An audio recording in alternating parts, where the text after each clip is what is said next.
bu kadar şeydi. Papatya gider ha. Papatya gider.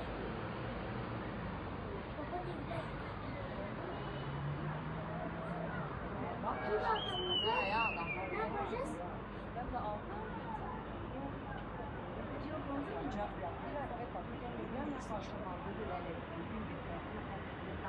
Hayır, barajı oldu.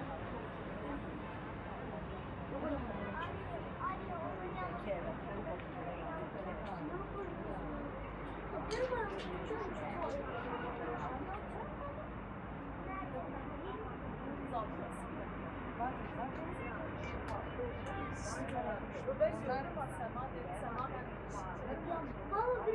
biri mi yandırmıştır yoksa kendisi mi? Kendisi yanmış. Kendisi yanmış. Nasıl yanmış? Bence dün alacağım kızı yok. Allah'ım sana saçını nasıl kesmişsin?